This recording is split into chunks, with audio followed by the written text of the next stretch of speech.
Sit back and relax while listening to Train Kickers podcast. I'm Dave, and along with my co-hosts Dan and Steve, we're going to take you all around the world of miniature wargaming. On tonight's sort of jumbled episode, we are going to go through the 19th Legion for Horus Heresy, the Raven Guard. Just as we've done before, we're going to discuss every bit about them, but the Rites of War as well as the Primarchs will be a separate piece. Our hope was to have all of this done this week. I'm not entirely sure if that's going to happen. The reason being for that is, one, we usually also record on Wednesday. There's a little bit of potential issues for Steve with recording tonight, so we're going to find out. The other thing is this is getting released a little bit late because we just had a real struggle for, honestly, the first time truly to this level with recording. We weren't getting any sort of drift. That was fine. But we were getting essentially that it was telling us the conversation was dropped. People were getting dropped. I have ideas of what happened. It seemed like maybe it was, I'm hoping it was just internet issues, maybe a one-off thing. Because the first time using the program worked perfectly. This time we were using Zencaster. This time it was kind of a nightmare. So we had to go to the backup. So there will be some spots where this might have a little bit of an odd cut to it. I'll make sure that we get to the end of a phrase or whatever we're talking about, but there might be a little bit of that intermixed in here. Honestly, it's just because it ended up being about 5 different things I had to splice together to get this. And I think I'm just throwing out all of the extra we did and just using only the backup, which should make it a good bit smoother. Also, we did pause once or twice when we wanted to go and look up something and not have that be a large portion of the show. All right, and now on to the show. All right, and we are back in what will hopefully be our last week, or at least our last full week, if not entirely done this week, for going through the legions for Horus Heresy. We're on to the 19th Legion, the Raven Guard. And we're going to follow this deep dive the same way we've done for all the others. So we are going to be going through everything about the Legion. We're going to do the Rites of War in a separate video that will hopefully release about a day or so after this one. Currently, those are YouTube exclusives, but grab the YouTube. We have it all there. We are going to do Primarchs later as well. Also, what we realized in a short discussion is that for the Fluff, it seemed none of us were confident doing it just for the moment. So I am going to be recording that separately, which is what you'll hear now. All right, and here's me cutting in to speak briefly, at least for the moment, about the Raven Guard. So for the 19th Legion, their way they were at the outset versus when they were with their Primarch is actually rather different, as we see with some of these other legions. Essentially, in the beginning, they were almost more of, sort of to strike fear and terror into the enemy. In particular, Horus used them for this. Famously early on, when planets were more likely to reject the imperial truth and not be willing to bend the knee, Horus liked to have them available to himself so he could have them go in and assassinate leaders or scare tactics, anything like that, essentially to take out the foe unseen. When Corax was found, those were sort of the tactics and all that came from the planet he was on, his oppressors. It later was called Deliverance, and he kind of rebelled against this idea. So he wanted to change them to be more of a scout and stealth and, precision strike rather than the ones that necessarily strike fear in the same sort of way. In actuality, he kind of, at least through the readings that I've done, almost seemed to an extent, I don't know if I want to say the word paranoid, but maybe because of what he'd seen, he was so worried about what had happened that he wanted to ensure that it would, what he saw on his home planet would never occur again, or not at least within his own legion. So famously, at least the way they say, that he took only recruits from then on out from Deliverance, from his home planet. He was very picky about who he chose. He, got rid of all rights to tithe from Terra. And he, as we bring up later in the show from some of his groups, he essentially sent ones that he didn't feel came from the right spot. So ones that were very close to Horus or leaders that had come from Terra before, almost on sort of suicide missions. He sent them out to places where he knew through attrition and all they were not well designed, and he saw their numbers greatly reduced. This led to, when the heresy fully broke out, that they were one of the smallest legions, not only because of what happened at Istvan 5 and those sort of things, but also just because of his recruitment patterns and styles. So There's obviously a lot more about them, but that gives us at least a brief overview to now get on to the rest of their information. All right, and we're now back to actually go through and discuss the traits and all of the Legion a bit. So, Dan said he wanted to do the trait. Be aware, if you are following along with us, this is page 327. This is one of the few where the page where the trait is and the action are reversed because of how long this trait is. So, Yes, it is. Take us through this thing. It is quite a complicated trait. So the trait itself, though, the wording is very small. It just says Shadow and Fury. Models with the Legion Astartes Raven Guard special rule gain one of the 3 special rules based on the unit type and war gear, either Talons, Falcons, or Hawks. So let's scroll down and let's see what these actual are. So I'll start with the Talons since they're first on the list, and I'll talk about the rule first, and then I'll talk about what they are and who is included. So Talons. If a unit composed entirely of models with Talon special rules is targeted by a shooting attack, all models in the unit gain the Shrouded 6+ special rule if the attacking unit is more than 8 inches from any model in the target unit. In addition, all models with the special rule also gain the Infiltrate special rule. All right, so that basically you get a Shrouded 6 up if you're more than 8 inches away, and you get Infiltrate. What constitutes a Talon? Well, obviously, you have to have the Raven Guard rule. Kind of skip that because obviously it has to be Raven Guard. Yeah. It has to have the infantry unit type, but do not also have the heavy unit subtype or a Legion Warhawk jump pack, Corvid pattern jump pack, or a Legion Tartaros Terminator armor. I don't know why I stopped there. Legion Tartaros Terminator armor. So essentially, it kind of makes sense. This is your infiltrating unit. They're shrouded. They're not going to be in heavy cataphract armor. They're not going to be in Tartaros armor, which is Terminator armor, and they're not going to be assault marines because jump packs are loud, yo. So these are going to be your tactical marines. This is going to be your seekers. I believe are not heavy. Yep. I'm missing one. I know there's another seekers. It's pretty much almost everything in the troop slot except for assault marines, people with jump packs. Yeah. And breachers because they're heavy. Yes, breachers. And breachers, heavy. Yeah, they're heavy. Your veterans would fit this, yes, because veterans I don't think have any of those classes. Veterans are not heavy. You are correct. Yep. Trying to think of that's really about it. I can't really think of. Yeah. No, you get some. There is some others. Destroyer. Oh no, sorry. Destroyers have which one? Which one's the one that doesn't? Am I looking at the wrong page? I think destroyers have heavy. It's the Mortalis would not. Yeah, destroyers have jump packs. Mortalis do not. So Mortalis would fit this. Point is, it's actually it sounds more complicated than it actually is. Basically, if you're heavy, Tartaros, or you have a jump pack. Yep. That's basically it.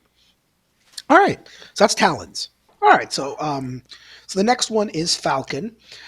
Any model with the special rule may reroll all fail to hit rolls of 1 in any assault phase in which they make a successful charge.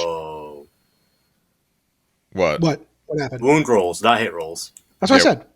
Did I say hit? No, you said hit.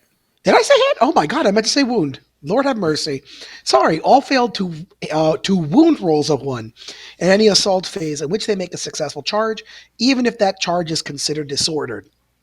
And I really quick wanted to make mention that this is one of the few people use this very specific wording if the charge is considered disordered on this specific Legion trait because a lot of people have been arguing that if you have lances or the World Eaters rule or the Blood Angels rule or Emperor's Children, all of those go off when you charge or successfully make a charge.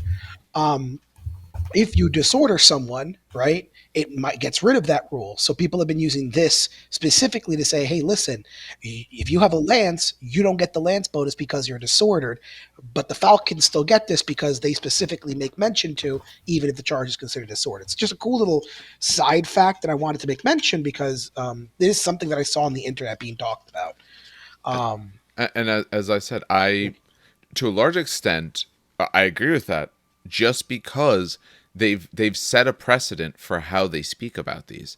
In here, they say, oh, you still get it even if you disorder. Okay, so my interpretation would be, if you don't say that, I don't get it.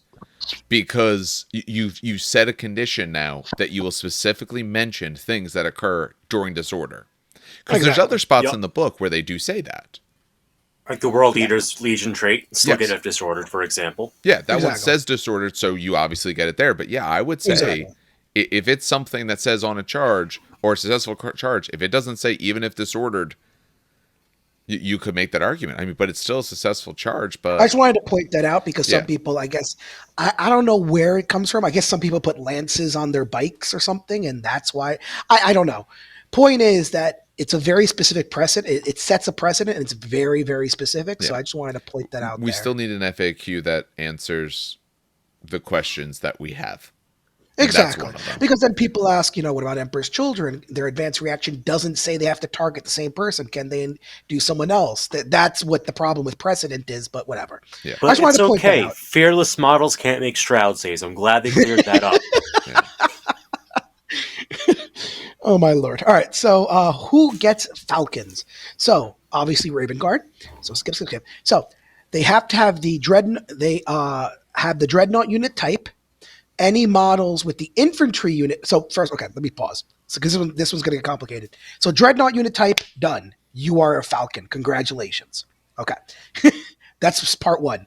Part two: if you're infantry and the heavy unit subtype, or any model with the Raven Guard special rule that has a Legion Warhawk jump pack, Corvette pattern jump pack, or Tartaros armor, gain the Falcon special rule. So this is basically your dreadnoughts.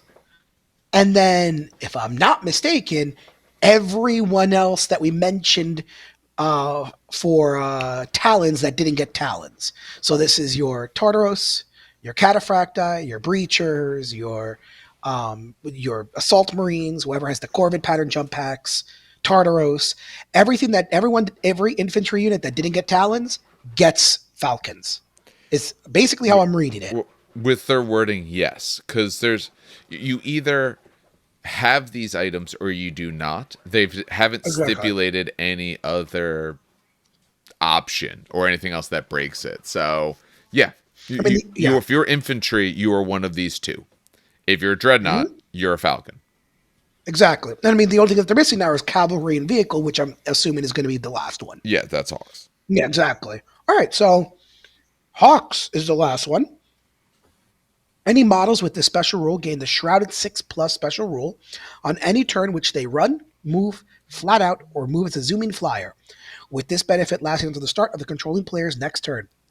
Or, if that model already gained Shrouded 6+ special rule, it instead gains Shrouded 5+. And if it already has a 5+ or better, then it gains no additional benefit. So 5+ is your max. And this is for Raven Guards who are cavalry, or their vehicle and flyer or fast unit subtypes gain the Hawk special rule. Yeah. So not all their vehicles get a rule. Not all their vehicles. Only vehicles with the flyer or fast. Yep. Chakarans, I think, are fast, he says. Really? Maybe. They were last edition. Someone check me because I Nope. feel like they were last edition. But They're not this anymore. edition, they are not. Oh, that's Yeah. so dumb. Okay, so They that's just give them a higher base movement. That's what they Okay, did this edition. okay. I'll allow it. So, I mean, I know Steve and I were talking about this, and Dave were talking about before we recorded the podcast how I don't know why they worded this so goddamn complicated. I could see why, because there's a lot of units in the That's why. in the trader, and yeah, exactly. There's a shit ton of units. You can't just list all of them. But I could imagine someone reading this for the first time and going like, "What?" But it boils down to literally to talons are your infantry that are not heavy, have jump packs, and no Tartaros. So that's kind of step one. Your Falcons are literally every other infantry in Dreadnought, and then your Hawks are your vehicles that are flyers or fast, or your cavalry. So your bikes. I can't think of any other cavalry. Land speeders and Land jet speeders are bikes. Are land speeders really cavalry? Yes. Oh my god, Lord! Oh, that's right, because they're toughness now. Yes. Their toughness. So yeah, so that okay. All right. Not bad though. So, Not so, bad. so what do we think of it overall? So now that we finally took so long Yeah, to now that digest it, we got to say what Jesus we actually Christ. think. I mean, okay, so 6+ shrouded is I believe 17% chance extra survivability, unless it ignores cover, but I'm ignoring that for a second. Yeah. So that's great. And it's outside of 8, which is, I mean, normal. So that's not bad. I like the infiltrate. That's really good. The infiltrate's the Adding better the part of that, infiltrate I think. is yeah. I mean Shroud is not bad, but infiltrate is by far amazing. Um, infiltrate 20-man tactical on an objective with a apothecary in it on a progressive scoring mission. That's nice. Which the book doesn't have any Um, of.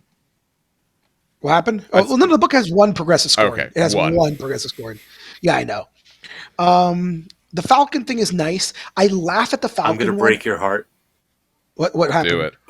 Falcons does not work because almost every Falcon's unit either has lightning claws, Yeah, I was just going to mention for that. shred, or a chainsword that rerolls You for shred. read- It's you the read most my goddamn useless rule. It's Oh, worse. It's worse than the Dark Angel. Dark Angel's No. useless So- rules. It's really good for like Terminators who have power fists or chain fists because re-rolling ones on the wound is really nice. Yeah, that's about the only spot I find it but- honestly very good. Yup. But I agree with him. Like, I know that they have one special unit that are really, really cool, and they're one of the coolest looking lightning claws in the game too. It's like these weird kind of talons. They're great, but they're lightning claws and they're falcons, so it literally makes no goddamn sense.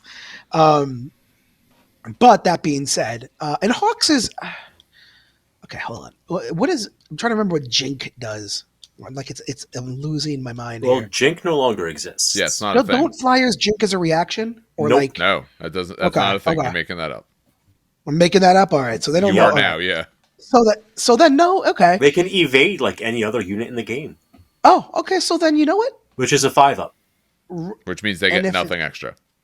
Yeah, exactly. But what this does do is that if you make a run, move, or flat out, what's nice is that, if I remember correctly, it is the Outriders of the Legion special rule that the land speeders have, let you reroll shrouded saves. I would double check that one super fast. Yeah, check that. I'm pretty sure that's correct, but you can take a look for sure. Oh yeah, if you can reroll shrouded save, then yeah, I could do that really, really good. I mean, so we've now covered, 17 out of 18 of Legion traits.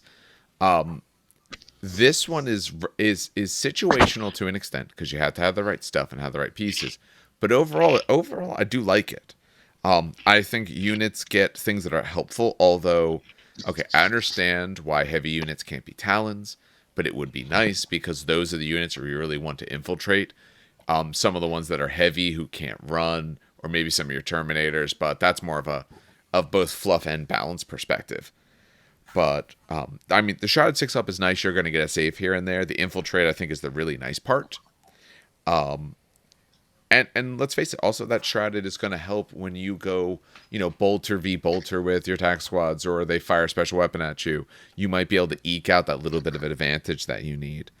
The rerolling ones to wound with a big heavy weapon is very useful. All the other weapons not going to do you any good.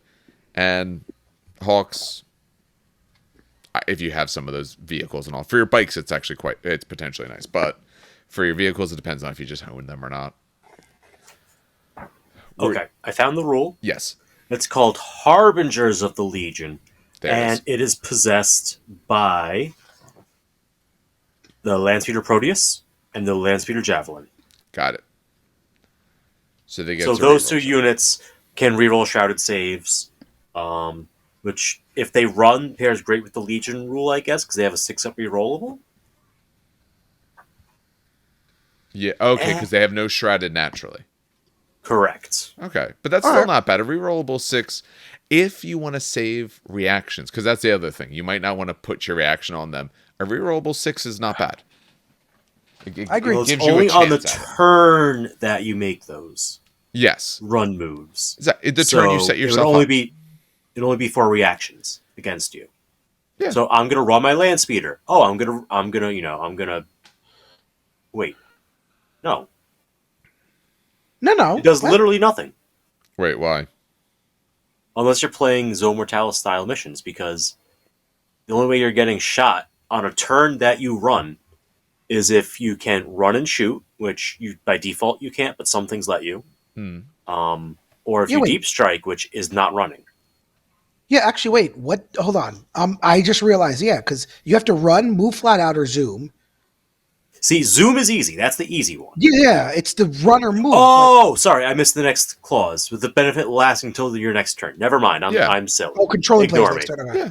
I gotta read more than you 5 get words at a time. Yeah, you rush forward to get yourself into a good position. You at least have a little something while the evidence tries to plink at you, and then you get to hit him with your fun weapons after that. I'm so sorry, everyone. I got hung up on the first, half and forgot about the second. Yeah. Got to read full sentences. That's what I always tell my students. They don't. They never do. All right. Why don't we go on to the advanced reaction? Did you want the advanced reaction, Steve? Since future me has done the fluff. Yeah, I actually turned the page to Warlord traits because I completely forgot that advanced reaction is earlier in the book than the meat of the Legion trait. All right, the Raven Guard advanced reaction, fade to black. You make this once for battle, as per usual, in the opposing player's shooting phase. When they declare an attack against you, but before they resolve the attack, so like all the other shooting phase reactions now, and the unit has to be entirely Raven Guard, also as usual. You get to make a move a number of inches equal to the highest unmodified initiative in the unit. So if you have an attached character as initiative 5, your unit can now move 5 inches in any direction and gain Shrouded 4 up for the rest of the turn. If the shooting attack is no longer valid, such as no longer having line of sight, then the active player may not select a different target, and no attacks are made, and no dice are rolled for that unit. Nice. I mean, this is, I think, honestly, a very good one. Yeah. It's amazing. Yeah. It's amazing. The move could make it where they can't shoot you at all. Or they get less at least shots. Get out of rapid fire range. Absolutely. Yeah. So you get that, and then a Shrouded 4 up, and it's not even Shrouded. A lot of these, because we've seen this before, like World Eaters had one where, you got a Shrouded and all, but that was essentially right then. I mean, you charge right afterwards, but say your charge failed, someone else can shoot you. This one is for the turn. So that unit, they get if anyone else decides to shoot them, which they're probably your high priority target is the one you want to spend this on. Yep. No, this is very good. I mean, there's not a lot to say about this. You won't really move out. I don't unless the board is very much like LVO with the LVO Ls on there. I don't think you're going to really much move out of line of sight. But I really do like the fact that you get a 4-up. Hopefully, no one's fearless in the unit, but no, this is really good. This is excellent. The other part with that is because there's no range on this, so even if it's an early turn where they're going to be plinking at, say because your Terminator units aren't allowed to infiltrate with this Legion currently. I mean, rights of war can do different things, but currently you're not allowed to do that in a base game. So, hey, you shoot at my Cataphracti squad, I can get, and I know you're going to take a few shots at them because they're the unit you can see, they're a little bit closer than the other guys. I get a free move forward with fastest initiative. Heavy comes into play, but I can move up a little bit more, and I have an extra save. Any way I can get movement on some of those units, it's big. This is one where I don't think you wait for the perfect time. Yeah, I was going to say, use it when it's it good. doesn't even have to be Terminators. Yeah. I would love to on the specialized like close combat double lightning claw guys that they got. Yes. Hell, especially when they have a character with them, that's a free 5-inch move. I'll take it. It's really good. Yeah.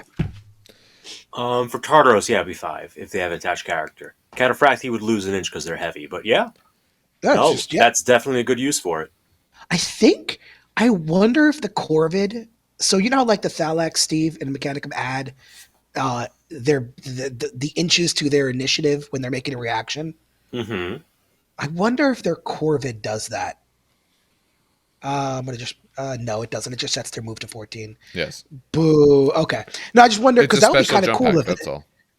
Oh no, I know, but it would just be really, really cool. They actually get different things too, but I just thought it'd be cool. It does not. All right. No, that's a shame. Yep. Don't spend time on things that aren't real. Yeah. No, but Fade to Black is cool. I love it. Yeah. All right, and sorry for some random problems we've been seeming to have. We are now just going straight off the backup. I have removed we were using Zencaster. We're trying to use that. It's a free trial. Currently, they're not getting my money, but we'll see if we can figure out exactly what was happening there. So we were going through the Warlord traits. We're just going to go back through those from the start just to make sure we have those. So we're going to hash back out our thoughts on this. We had started with the loyalist only warlord trait. That's as far as we had gotten before we had another weird issue. So we're going to go back through that very briefly here. So the Bane of Tyrants, you have to be a loyalist for this.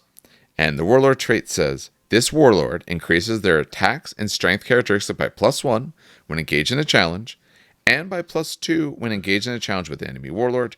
You're also getting an extra reaction in the assault phase. We can hash back out this thing because Dan seemed like he kind of liked this one, and I honestly really don't. It's okay. It's not that I like it. It's not the most You useless. sit on the fence. I'm trying not to sit on the fence. No, because okay, we've seen some of the useless warlord traits. Yes, there were we've some seen really worse. bad ones. Yes, but this is not. This is like if I had to give like a scale to 0 to 100, I'd maybe give this like a 70. You know what I mean? A Really? passing grade. All right. Yes, because that +1 strength helps with because your warlord's going to have the dual lightning claws, but even if it has a Paragon Blade, right?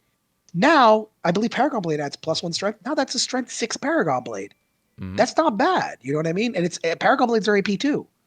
And you get +1 attack now with the Paragon Blade, which is nice. Or let's say you're running double Falcon Claws. Now you're at +3 attacks on your Praetor. +2 for the double Falcon Claws and +1 for this. That's a strike and it's strength 5 re-rolling to wounds at AP3. It's not like it's not gonna shred Terminators. But if he charges like a unit of breachers or a unit of tack marines or a unit of anything, then it's a 3-up armor save. Or a unit of Mechanicum. Mechanicum, which are mostly toughness 5. I feel like this is where that war it's Give him the Thunder Pan. passable. It's usable. I'd give him a Thunder Pan and just let him wail on things at strength 10 to strength 12 if it's the Warlord. Yeah, and just try to spread instant death misery everywhere he goes. And it's a challenge. Like if you were okay, you refuse my challenge. Oh no! Now you don't get your leadership. You don't get anything that that guy who refused swings with. Right? You get fucked essentially. So it's like, yeah. So here's my problems with it. One, it only helps your warlord. I'm not a big fan of the ones that only go to the warlord, especially in very particular ways. Like I said, if we're in a unit, because we before the recording went a little out on us, we were discussing about, that means my warlord. Oh, if you put me against your sergeant, I'm really going to kill him good. Yeah, but if my warlord is saying that unit or a good unit I have in their independent character, I'm not going to throw him at this guy. I'm going to throw him at the rest of your squad, and we're going to see who can kill more. There's a chance you have the option because you have better strength and more attacks. But I'm going to probably avoid you. The units where you really want this, or the models where you really want this, I'm going to avoid that. I'm not going to let you have it there.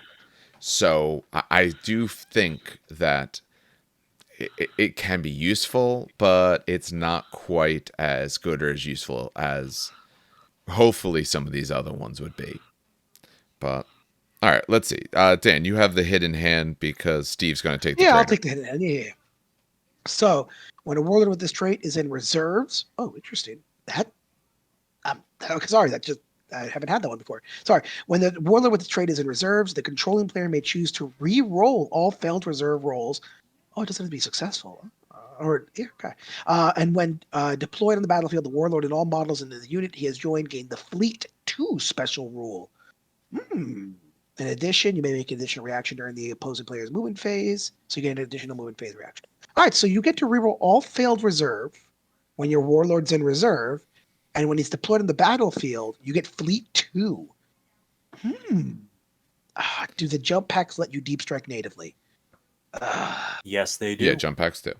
Okay, so I like this. Okay, damn it. Yeah, I like this more than the strength one. Absolutely. I like this more than the strength one, yeah. +2 to your charge, +2 to your run, +2. And you're doing like a nice deep strike force, as Raven Guard might want to do. Everyone gets +2. That's great. That's real good. And like to reroll the fail. So I can't keep you out. Like if I miss the roll, I could choose not to reroll it because maybe I'm trying to delay a turn. But if I really want them on an earlier turn, if I really want them in turn 2, I'm increasing my odds greatly to actually get them. I like this one a lot more than the first one. I like things that help the army. If it helps my solo guy, it's just not as exciting. It's okay if it helps the unit. If that previous trait had done anything for the unit, I would be much more happy with it. But it only helps him. I see there's plenty of cases where it's not going to happen. All right. And one more warlord trait. Let's see what we think of this one. What about this no gods or masters? No gods or masters. Probably the best warlord trait ever, because once again, it's a traitor trait, and those are always the most fun. I hope so. So, the fluff background, because I like giving those for the traitor versions of traitor traits for Loyalist Legions, is that essentially you're not necessarily siding with Horus, but you've decided, you know what, this Emperor guy is kind of a jerk too. These, distant rulers they don't understand what, it's like out here. They probably shouldn't be the ones making the calls. I'm going to cast off their shackles and forge my own little empire. So, what do these traitorous boys do? When they're in base contact with enemy infantry or cavalry model whose weapon skill, strength, or initiative is higher than the warlord's. The warlord may increase their weapon skill, strength, or initiative to match that of the enemy model, the highest in that unit it is in base contact with. So positioning is very important for that. And then you also get once per battle a single reaction without using the allotment, as long as it's the warlord's unit making the reaction. I mean, we looked. So Bane of Tyrants was, oh, you're in a challenge, you get some better stats. This one, okay, base context. So if you're in a challenge with infantry or cavalry, at minimum you match them. Yep. That it's not always going to do you well, but the times you truly need it, especially say the initiative, because let's face it, that's one of the scariest things for a warlord is someone out initiatives you because they have some sort of bonus. You're going to match them. Now it's going to be their stat. So if it's coming from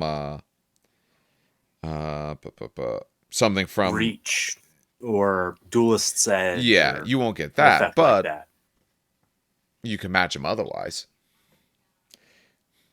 The traded ones are at least more fun. This one's more fun. Yep. The loyalist traders just have more fun, man. Yeah, like I see in the same sort of case. Like, okay, the loyalists might always occur when you're in a challenge, assuming there's someone that challenges you, and assuming you have those sort of things. This one might occur less, but it's more interesting and more fun. So I kind of just like it more because I don't think either of them are great. Neither of those two are great. I think the general one is the hidden hand is probably the best. But this one at least is more fun. So if I won't always get to do a cool ability, I at least want to have fun with it. Yeah, I agree.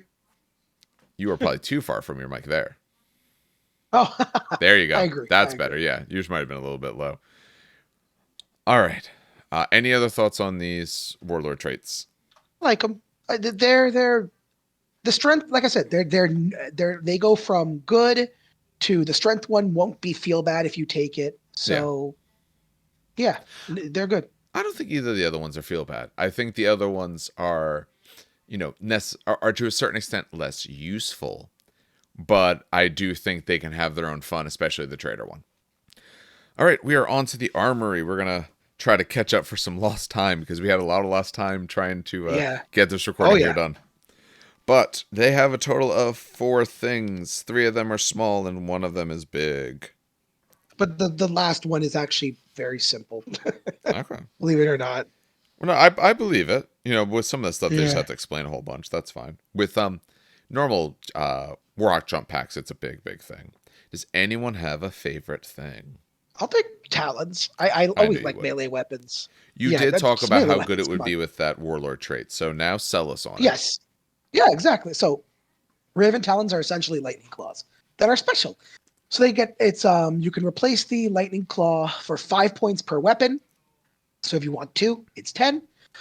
When you have 2 Raven Claws, you get 2+2 attacks instead of +1. So again, very much lightning claws. It's a power weapon. So basically the only difference here between this and a lightning claw is that it is rending 5 up instead of rending 6 up, which I think is literally the only difference. Yeah. Yep. So for +5 points, you're getting an additional rend, which, I mean... That's totally worth it. That's totally worth it. Yeah, I was going to say, +5 points, and you get a +1 better rend. Yeah, I'll take it. Probably more realistically +10 points, because often you have double pair. At least from what I've seen. Yeah, true. But yeah, +10. I could see this. And then, of course, if you take the Warlord trait, now you're getting, what, +3 attacks? Or +4 if you're doing Warlord challenge. But no, normally, what, +3 attacks if you're challenging. So a Praetor, what, has normally 4 attacks? Normally 4. Normally 4, so that's 7 attacks at AP 3, Strength 5, Rending 5 up. Not bad. Yeah. He's a nice honestly, little blender. Go ahead. If you want to get technical, Always. if you don't care about the extra attack, you could have 1 Lightning Claw, 1 Raven's Talon, and still get 1 bonus attack and not the second bonus attack, and take advantage of the 5-up rending. Yeah. If you want to get through cheaper. Yeah. Like if you only have if you need to cut points, but you still want to have access to the rending 5, you could do 1 and 1. But then you lose an attack. But sooner or later points become a thing. If you're if you have to make cuts, that's an option on how to do it. Yeah.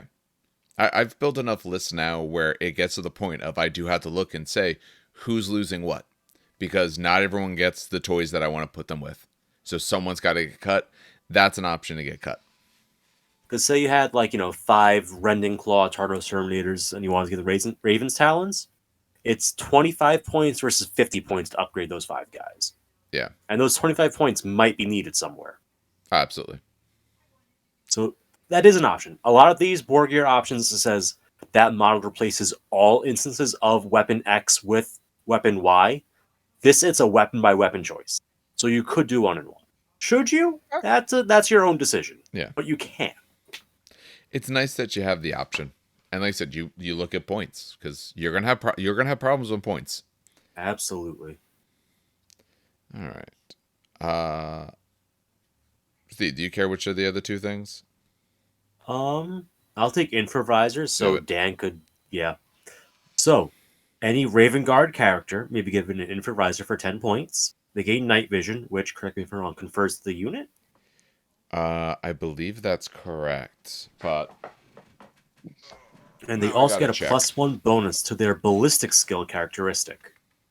So do you like ballistic skill 6 on your HQs?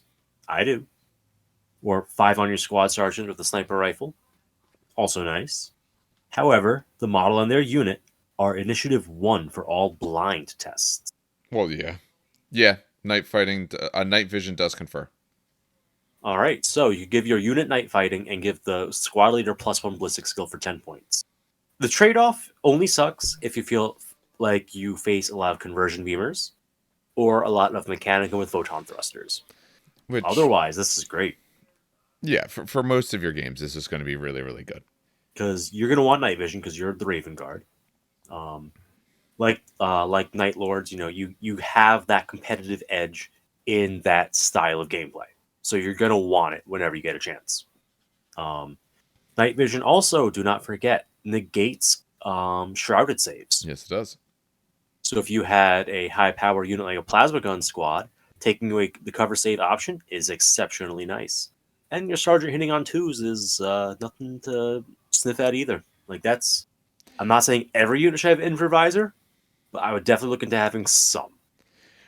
Anything to me that's carrying a heavy weapon, like a unit out of heavy weapon squads or anything like that, wants this. Because one, the limit range is usually shorter than your weapons were anyway. So now you don't have to worry about the range, and you don't have to take an all-gray scanner because you were going to take that maybe otherwise for 10 points. This is already doing that for you. And it's usually ignoring all the penalties related to it. And you get +1 to your ballistic skill. And now they also don't get their shrouded saves, which is all they were going to possibly get against your shots anyway. So if I have anyone with squads with big heavy weapons, they're all getting these. Yeah. Great input. No, it's like I want to scope.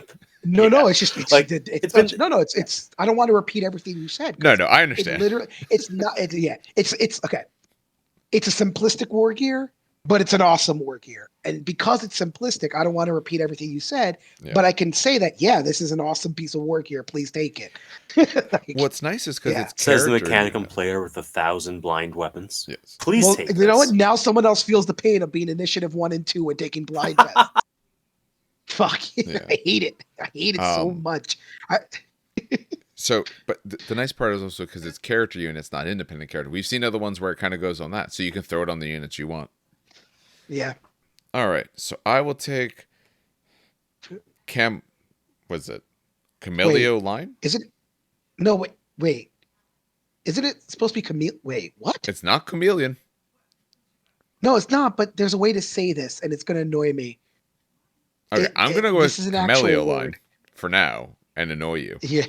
If you come up with how you think it should be done, that's fine. I'm not entirely sure.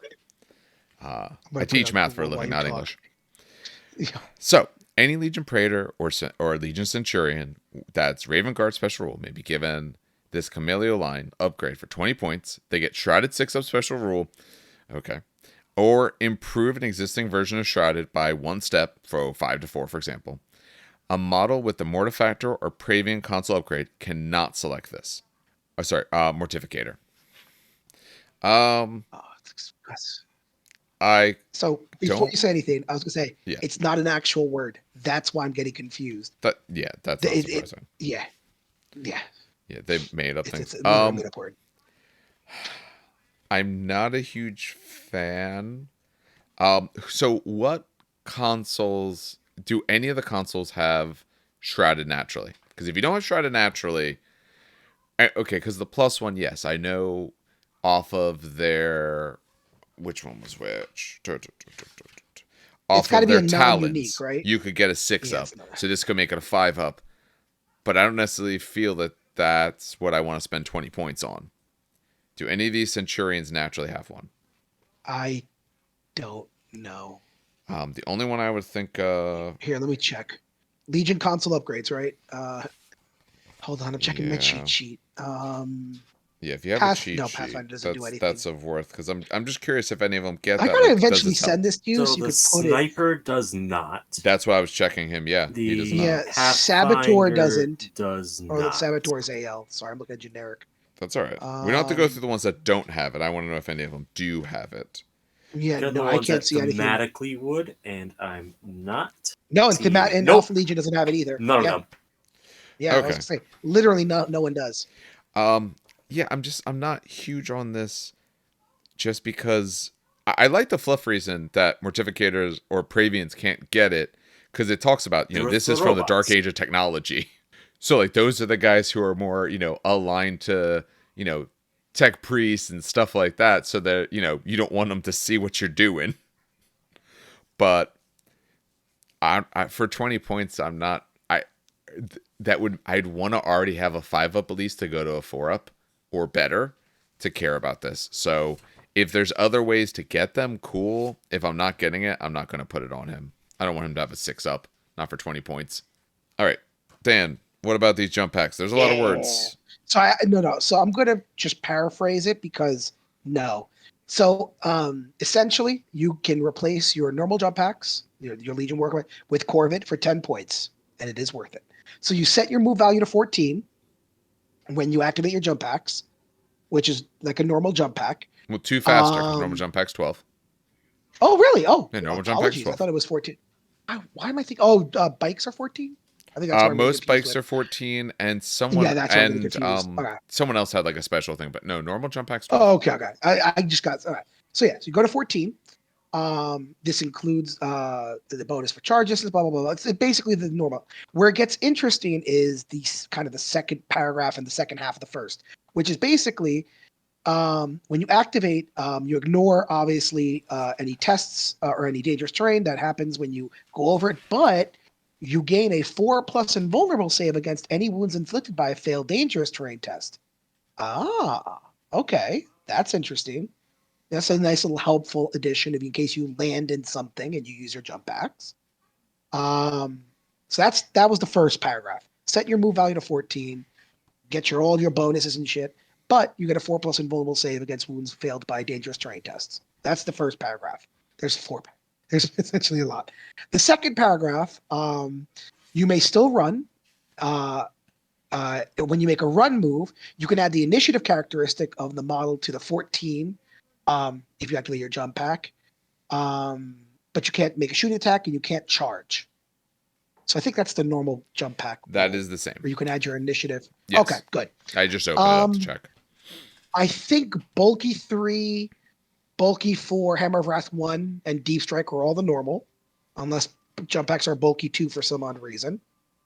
Jump packs are bulky too. Oh, And Hammer of so this Wrath is 1. okay. Okay, so this is a little Yeah. thicker. These are bulky 3. Okay, so you are a little If fatter. you already were bulky 2, then you go to bulky 3. But yeah, otherwise you're one bulkier. These are bigger jump packs, I guess. And if you had bulky 3, you gain bulky 4. Ooh. And during any reaction phase, you may not choose to activate the jump pack to gain movement characteristic. So basically, I mean, I think the main difference is what? You're one bulkier.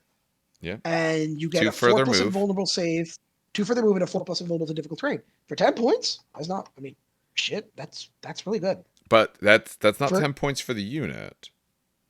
No, it's 10 points for each. Yeah. That's the problem.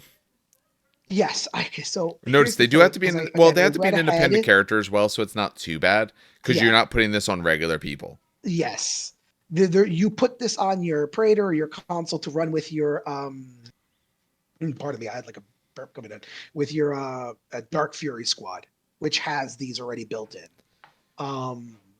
Otherwise, you can't put this on your Assault Marines anyway. So, I mean, I would, if you're going to take if your Praetor's running with the Dark Furies and they move 14, just pay 10 points and give them a freaking Corbin Petter jump pack. So here's my question. Let's say I don't have one with him. Let's say I have him with a unit of Assault Marines. So guys moving 12 instead. Cool. Okay. He moves as 14. He moves 12. When I charge, what bonus do I use? I think it's the. I read through it multiple times because it came up the other day. Oh, you never found it? No. So not in the lining. It doesn't say at all. Okay. So I would say, because a lot of times this happens, they say majority initiative, majority weapon skill, majority toughness. I would say majority movement. That makes sense to me. It doesn't say it all, though. Yeah. No, it doesn't. But that's like that would be, it's not even like here. It's not even like, there's not even precedence for it because it doesn't exist. No. But because I know in the rules, it says majority toughness, majority weapon skill, majority initiative, majority everything, majority strength, right? For grav guns. I would just say it's majority movement.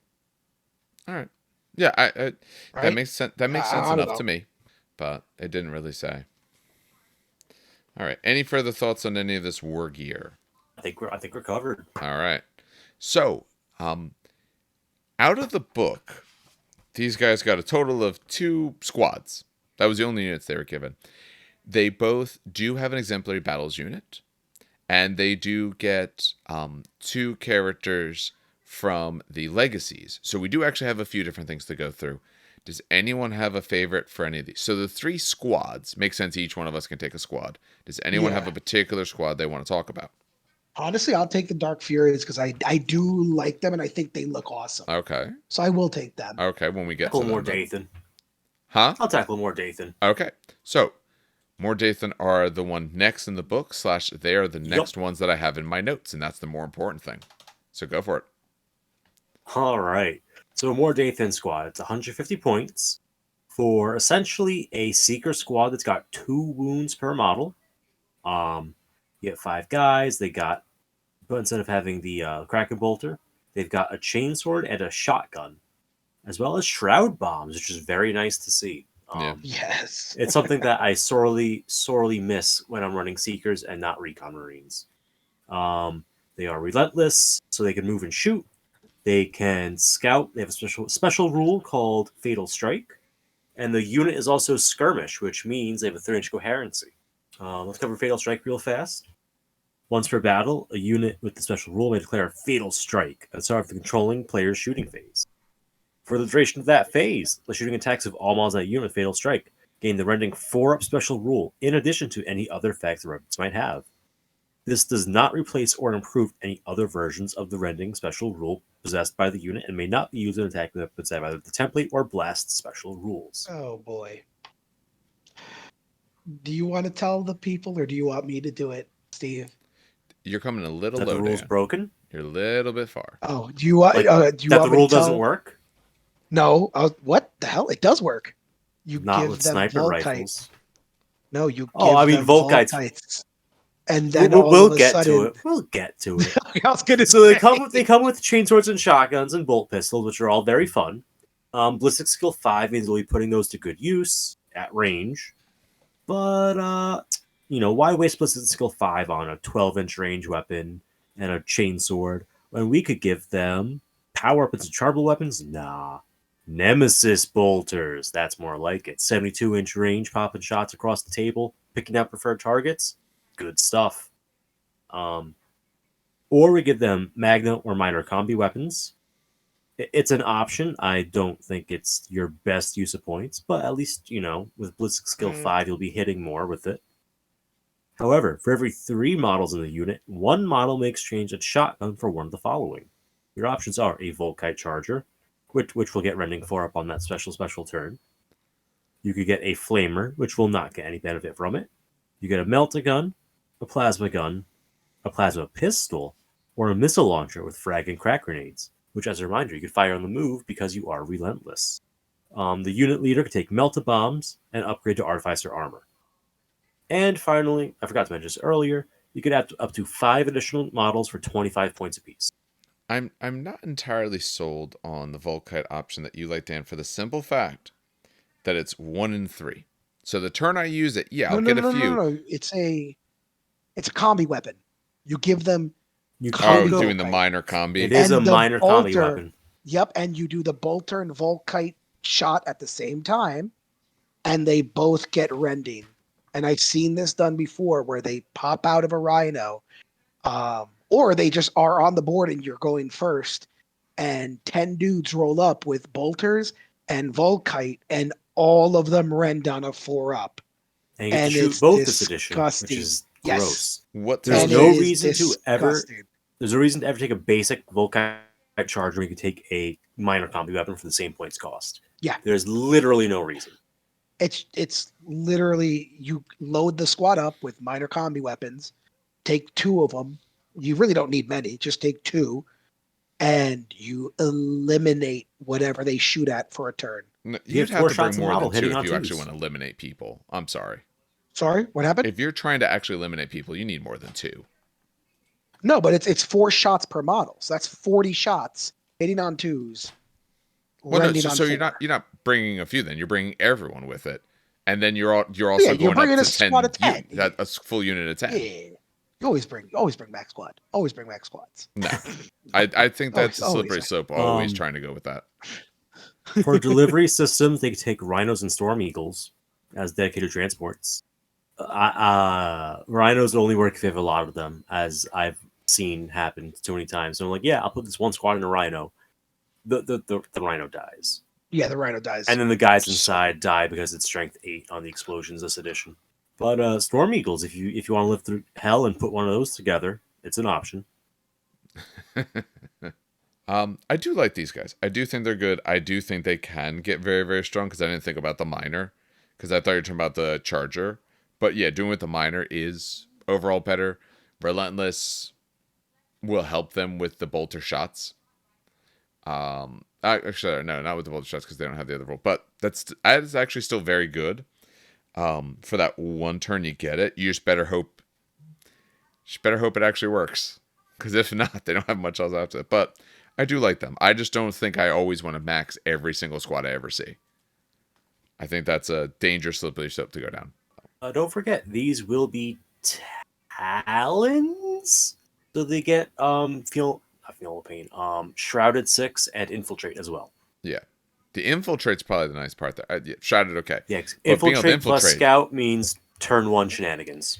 Yes, that's actually probably a lot stronger being able to do that, because when you're looking at your combi Volkite, you're looking at 15-inch range on that. You're wanting your bolters to be within 12 to get the extra shots, because otherwise you're leaving damage off the table. But you could actually do it then, especially if you're not necessarily going first and you can hide them well. The enemy's going to move forward.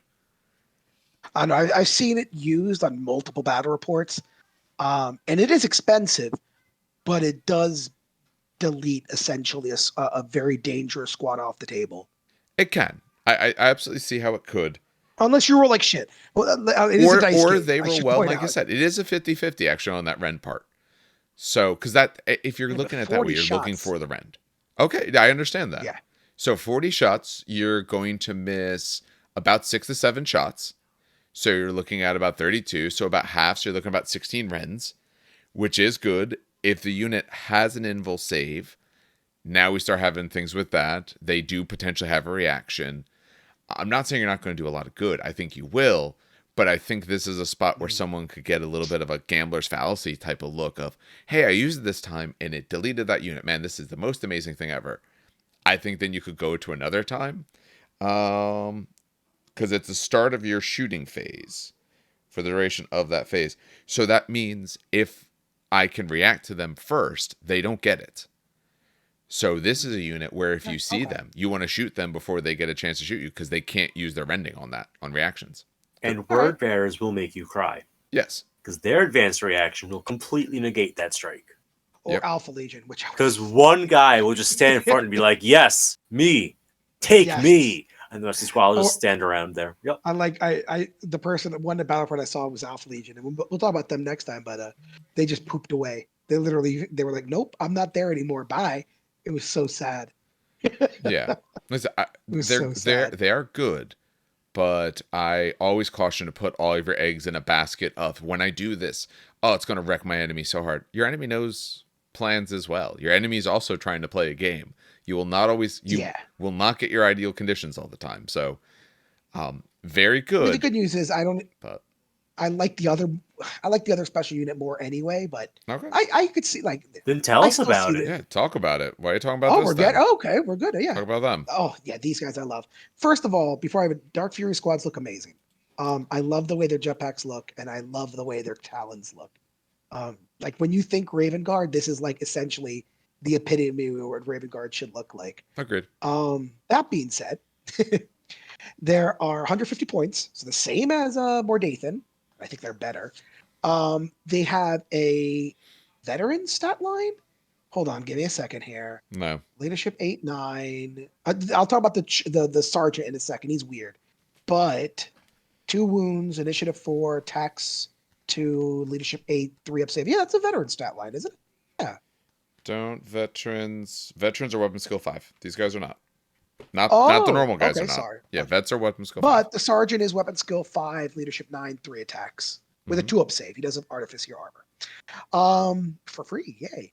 Their infantry, their war gear, is power armor, the sergeant gets artificer armor. They have 2 Raven's Talons by default, frag and Krakenades, and the Corvid pattern jetpack.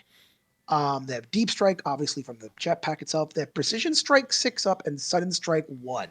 So you could take an additional 5 Furies for 25. Oh my god. A Dark Fury squad that includes 9 Dark Furies may upgrade up to 2 of their models to be a Chooser of the Slain. So that's their sergeant name. So if you have 9 of them, you can have 2 of them as your sergeant, essentially. And you can take Melta Bombs for 10 points a model. So I like these guys a lot. They do what they do well. So, I mean, listen, they're armed with 2 Raven's Talons. So really their attacks are 4-5. It's like 4 attacks each and 5 attacks each for the sergeant.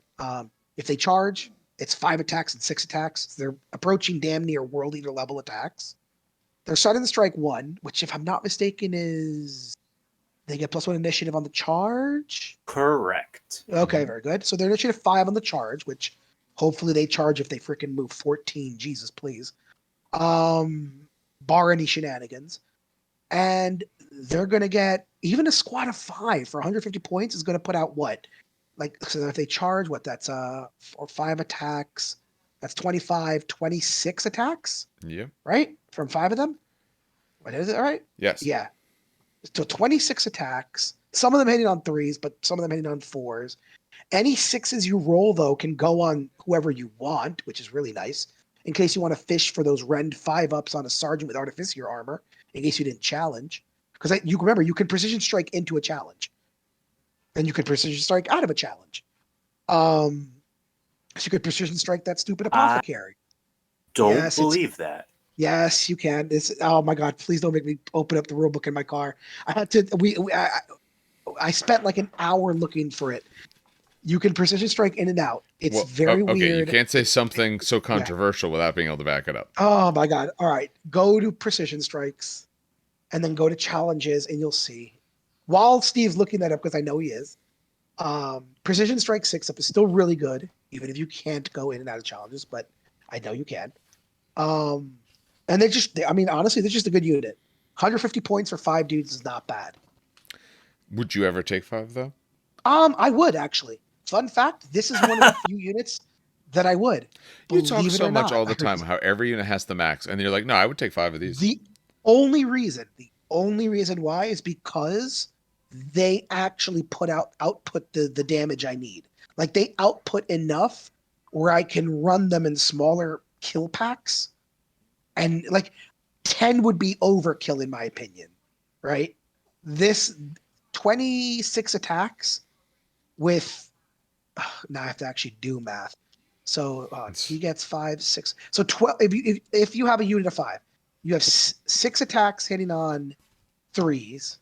Let's say you hit attack squad, whatever.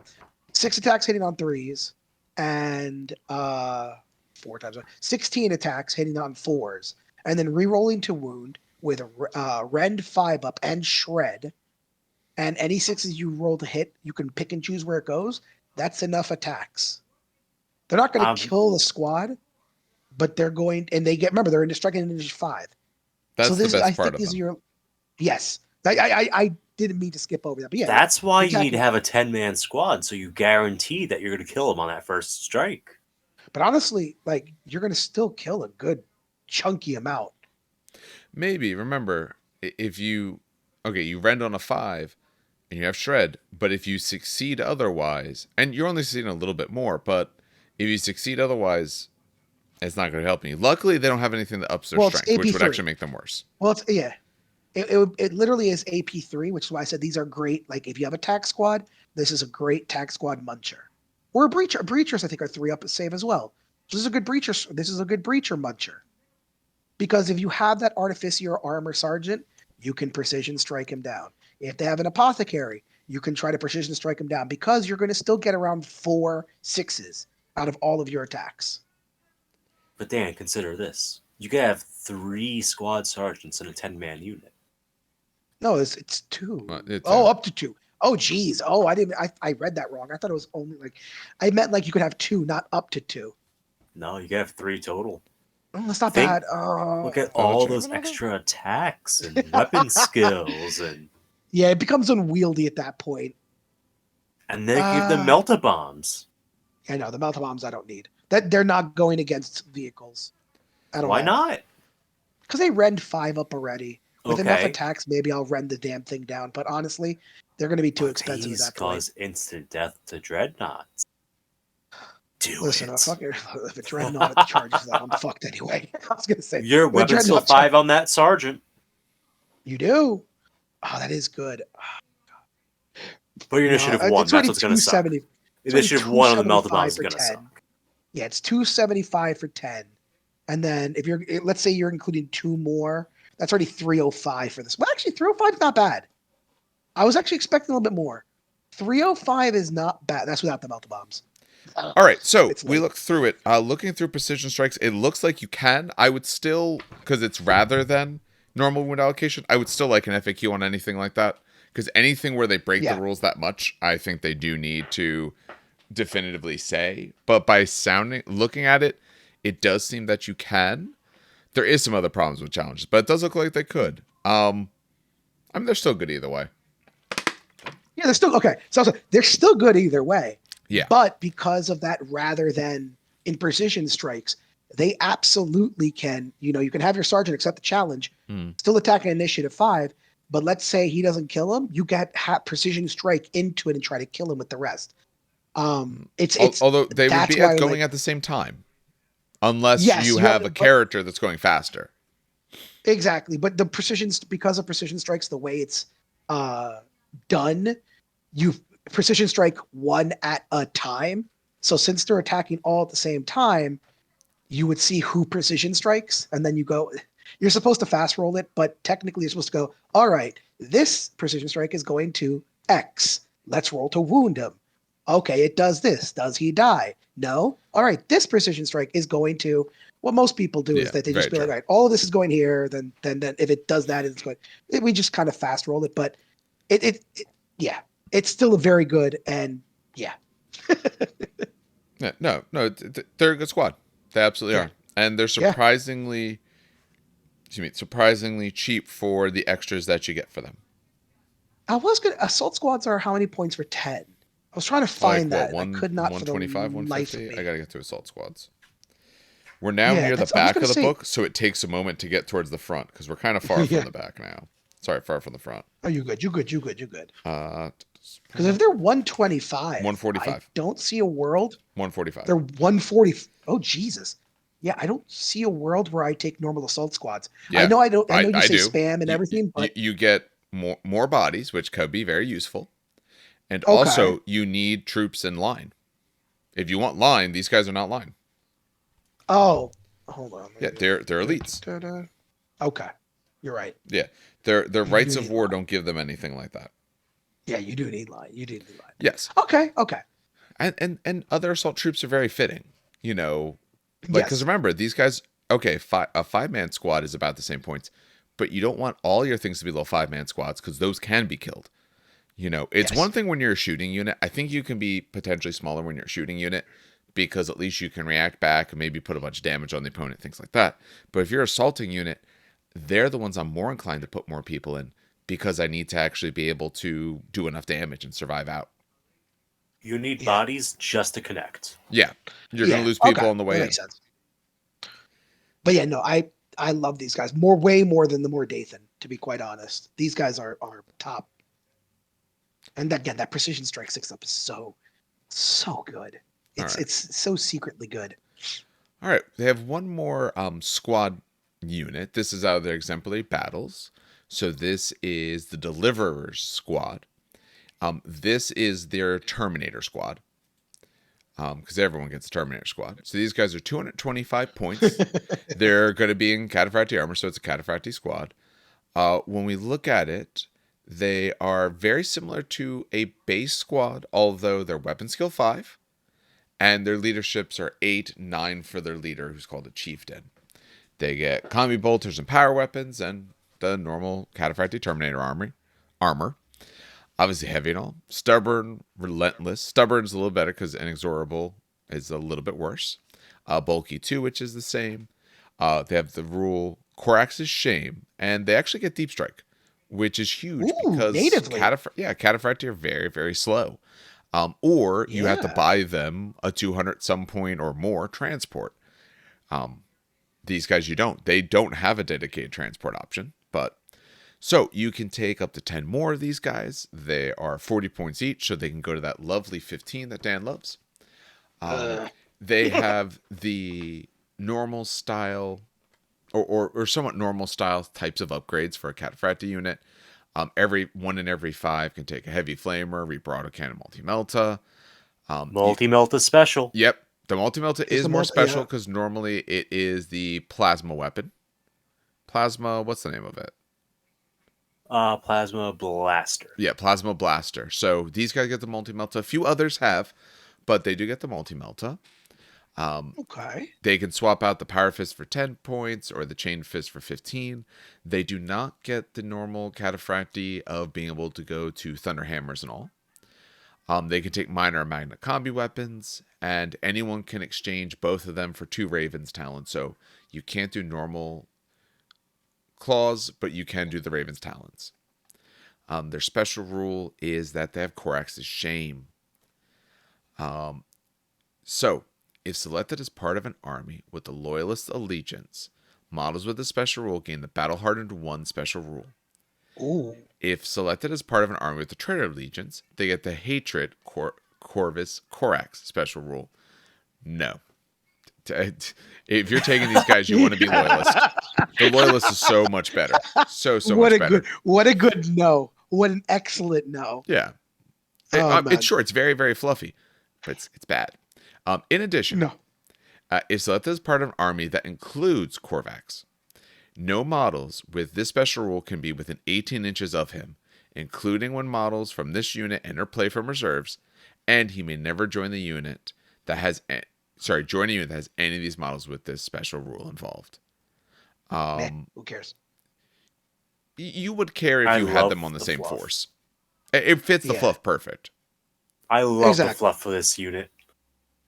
Do Go you know ahead, the tell fluff, What happened to them? Dan? No, So yeah, go ahead. Talk to these us. are the Terran veterans that Mhm. served directly with the Luna Wolves back in the day. So they adopted a lot of their fighting styles, customs, and such, which is why they have the multi-melt as an option. They were actually the first unit beside the Justaran to get the multi-melted Terminator option. Yep. Dominators got it later when they were added in a later exemplary battle entry. And essentially, Korax kind of, on the down low, kind of did his own little Legion purging back in the day by throwing his Terran-born units into the fray. This is a point of contention in the lore for some, because some believe that, they were given the honor of going first. Some believe they were sent to die by going first in these assaults upon these fortresses. And they're painted red. Okay. I mean, listen, a So, yeah, battle-hardened if you want some Sons of Horus flavor, Battle Hardened 1 ain't bad. It's like, oh, you got a power fist? How cute. Yeah. Battle-hardened 1, weapon skill 5 for 225? I think that's on the low end, too, if I'm not mistaken. For specials, yeah, it's a bit on the lower end. Yeah. So, honestly, for 225 for weapon skill 5 natively, It's a bargain. and a battle-hardened 1, that's a super bargain.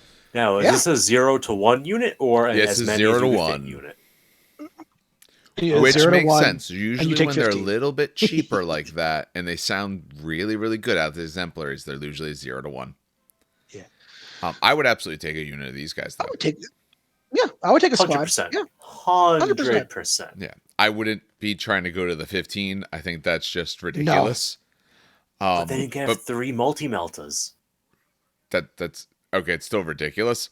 But I would go between the 5 to the 10, depending on points I have and all. I going to 10 to me in this squad, I could absolutely see that. Going above it's just going to start getting rough. Well, I was going to say, just going to go ahead. Taking 15 with multi-meltas is already 700. So you might as well just throw power fists there or And chain fists. Don't forget your infravisor. Don't let him get those cover saves. No. If you're gonna do it, blind. go all in. No. I've suffered blind too much. Do it. No. No, you absolutely would do that potentially on this unit. Now, you probably wouldn't have to worry about it. If you have the multi-meltas, yeah. Here's the thing, though. I wouldn't necessarily worry about it as much, though, because you're deep striking.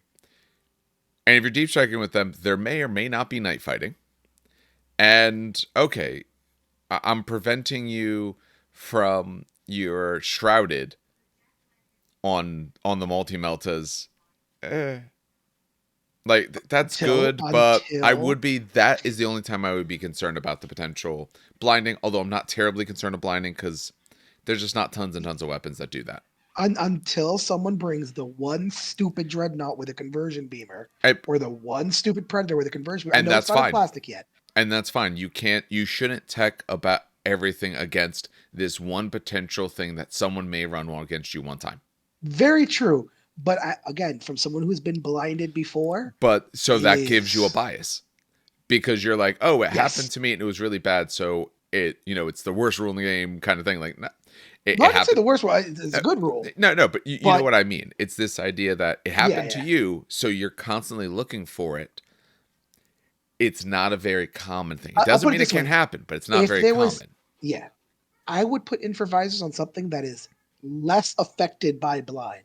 Like I'll be okay. Last cannon squad, sure, whatever the hell. I'll put it on that, or an auto cannon squad, sure, or something. But that's not the reason why you're putting it on them. You're not putting it on them because blind doesn't hurt them as bad. You're putting it on them because they want to be at a far range and be able to hit their targets. And they often will have weapons that you would get shrouded against. Or that's what the save you get. That's the reason you take it. You don't take it because you don't care about blind. You take it because of the bonus, not the negative. Or not the prevention of a negative. Mix and match. I do like the fact you can mix and match a lot of these things too. You take some with Raven Talons, take some with Power Fists, take some with Chain Fists. You could take a nice mix to just kind of be a little can opening unit. which I do enjoy. All right. So that finishes out the squad units. These guys have what? 2 more things left, 2 HQs. I totally want the Moritat. There's there's a big reason why. Why? Because he's got a giant list of rules and you want to practice your reading? Nope. Just the look at the first war gear. Let me scroll up. Why is he blind people? No, he's got a hand cannon. Okay. He's got 2 hand cannons. I love it. All right. All right. Well, if he's a revolver. He shoots revolvers. Is basically what it is. Oh, he's got some big revolvers. Okay. Well, he can. If you have interest in it, he is the next one up, so you can go ahead and take him then. All right. Moritat-Prime Kaedes Nex, 165 points. I'm not going to go through all his titles, but he has many. He is movement 8, which is interesting, actually. Hold on, he's in power armor? Oh, yeah. Movement 8. Oh, he's light. That's why. Yeah. Weapon skill 5, ballistic skill 6. Okay. So you can reroll those 1s into 6s. Very nice. Strength and toughness 4, 3 wounds, initiative 5, 3 attack, leadership 9, and a 3+ save. He has 2 fulcrum hand cannons, which we'll talk about in a second, which puts a damn smile on my face. He's got power armor, shroud bombs, melta bombs, and refractor fields. He has a host of special rules. He has Legion of Stardust Raven Guard. Hold up, he's got a little star there. He gains the Falcon special rule and no other rules from Shadow and Fury clause of the Legion Riders Raven Guard special rule, ignoring the usual requirements. So he is a Falcon. Yep. He's an independent character. He's ill-omened. He's the Blood Crow. He's Relentless Stalker. He's stubborn. We know. He's Sudden Strike 1, Rampage 3, Shrouded, 5+, Move Through Cover, and Pathfinder. So let's talk about his special rules because he's got many. First of all, let's talk about these Fulcrum hand cannons because oh my god, yes. I'm assuming that they're. By the way, I'm assuming that they're revolvers because of the way they're written, which makes it even more funny. Sorry, Fulcrum hand cannons are auto weapons and possess multiple profiles. When making a shooting attack, the controlling player must select either pinpoint strike or empty the chambers, and you must make all the attacks using that profile. In close combat, you're basically you're a gun wielder. You have the point blank profile that you must be used instead. Note that in melee, Moritat-Prime Kaedes Nex fighting with Fulcrum hand cannons count as having 2 weapons and gains the appropriate bonuses. So fun fact, if he is outnumbered, right, and he is outnumbered and he charges, this guy has 8 attacks, which is it's a lot of attacks. Damn, that is insanity. Yeah, he's blasting. He's blasting. So Pinpoint Strike is 24 inches, Strength 6, AP 2, Pistol 1, Brutal 2, Concussive 1, Pinning, and Sniper. So 2 shots, 24 inches, Strength 6, AP 2, Brutal 2 each shot, Concussive 1, fuck it, whatever. You take a leadership check and you concuss. Pinning and also Sniper. Mwah. But just in case someone's closer, just empty your revolver at 12 inches, Strength 6, AP 4, Pistol 6, Concussive 1, and Pinning. And then your point blank is Strength 6, AP 4, Melee, Brutal 2, Precision Strikes 4 up, Specialist Weapon. Okay. We'll get back to that. Let that sink in. He's ill-omened. Basically, he cannot be taken as a compulsory HQ choice. He's only a non-compulsory HQ. He can never be your warlord. And he may not join any units except Seeker squads or Mor Deythan squads, which makes sense. He's got the shroud bombs and everything. He's the Blood Crow. When Moritat Nex makes any attacks as part of a shooting attack, the range of any weapon is not restricted or affected by night fighting, shroud bombs, or any other special rule. Alpha Legion. In addition, Moritat-Prime Kaedes Nex never suffers any penalty to hit on his ballistic skill from night fighting or any other rules. He just always hits on 2s, rerolling 1s into 6s. And always make 2-hit rolls using his full ballistic skill, including snapshots, by the way. And no model may make shrouded rolls to gate wounds against his attacks. I love this dude so much. And Relentless Stalker. When deploying Moritat Kaedes Nex onto the battlefield at the start of the battle, a controlling player may place him in any position on the battlefield as long as he's within area terrain or at least 9 inches away from an enemy model if he's not within area terrain, regardless of line of sight to enemy models. If he's deployed from reserve after the start of the first turn, then he may enter play from any point on the battlefield's edge chosen by the controlling player. If the Moritat joins a unit during deployment or whilst in reserve and is deployed as part of that unit, he may not use any of these benefits of the special rule, but instead gains scout and infiltrate. Basically, so he can't do what he normally does. If the unit that he joins has it, he gains a scout. And Also, those special rules, yes. Yeah, they have to have Which, the rule. I mean, he could. For Well, him I was to gonna have say he only joins Seeker and Mor Deythan, and they have those. That's why. Okay. That's why I kind of skipped. Yeah, because that's all he could join anyway. Yeah, I love him. Please take him. He's amazing. I mean, listen, you get sniping shots, 2 sniping AP 2 shots at Brutal 2 at 24 inches. And I believe sniper is just you pick and choose, right? Yep. Am I Yeah, crazy? you pick You and choose. allocate. Yeah, so I mean, they're Brutal 2 shots each, hitting on 2s, re-rolling 1s into 6s. You get to choose. You probably will kill what you hit. And if not, pick a mook so you can pin them. Because the mook is probably going to die. And it's concussive 1. Hey, you hit them? Congratulations. Take a leadership check or be weapon skill -1. If they're up close, I still probably use the pinpoint strike, be honest. But if they're up close and there's like Space Marines near you and there's no sergeant anymore, screw it. Shoot him with 12 shots, concussive 1 and pinning. Just go empty the chambers. And then close combat, he doesn't have an AP really great. It's AP 4, which is great against Thalax, I guess. But it's still brutal 2. So it's 8 attacks at brutal 2 and precision strikes 4+. So he's still pretty much picking and choosing half of his attacks when he charges, and they're brutal 2. So you'll be taking 16 saves if they all hit and wound. That's a very, very big if. And he rerolls 1 to wound on the charge. He does. Does Yeah. he? Oh, yeah. Yes, he's Falcons. Because he's Falcons. Yeah, he's Falcons. Yeah. He Now, silly wants- question. Yeah, go for it. Yeah, go ahead. Relentless Stalker. If the enemy deploys a unit in terrain, you could deploy in combat with them, right? Yes, you can. That's Wait, That's why wild. do you ask such things? that's controlling and replace him in any position on the battlefield. Yeah. Hey, guys. As long as how you either do- in terrain or 9 inches away outside of terrain. Yeah. So if he's in terrain, he can be right there. So It's like, oh no, they took a las cannon squad. I can't abide by that. well, I mean, so what it boils down to is, can you start the game engaged with someone? Is there something that I don't think lets you? Because remember, it's a permissive rule set. Yeah. So if there's nothing that says that you can start engaged, I wouldn't necessarily say you can just because it says this guy's allowed to be in the area terrain if there's an enemy there. To me, that's not the same as saying that you get to start engaged with an enemy model.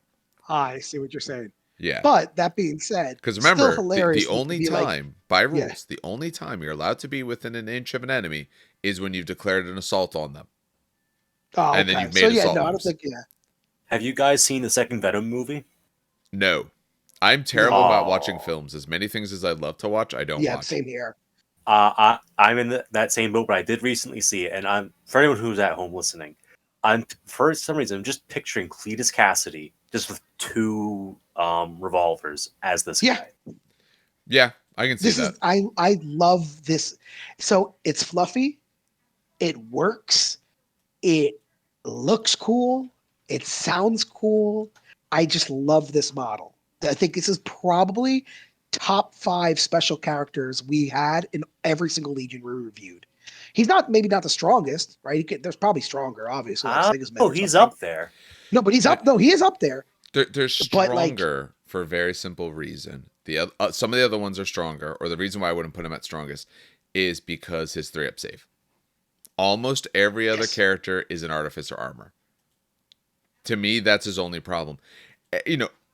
It's because he's a Moritat, essentially. Like, I understand why he's not, but almost all the other ones have really been an Artificer or maybe a Terminator arm, something that has like a 2-up save. If you're in a squad with a bunch of guys of 3-up saves, this guy has the potential of getting just gunned down. Yes. So he is still amazing. Don't get me wrong. I absolutely love him. I think he's both really good almost and like- rules-wise very cool, but that's probably why. I mean, even if you have a las cannon squad in the back and he pops up, like you're going first and he pops up, gun down the sergeant, which you probably will. Now they're taking a leadership check at it's night fighting, so leadership 6. That's a pinning check. Sorry, leadership 6. Is Yeah, but you concussive done on base leadership, or is it done on? I'll check concussive. Check something real quick with concussive. yeah. I don't know if it's base. I don't know if it's base leadership with concussive or if it's modified leadership. I also don't know why it's leadership, but whatever. Because they only have so No, many just as stats a in the leadership game. test. Yeah, it's a leadership test. So you're taking a leadership. You're taking a concussive check and also a pinning check on leadership 6.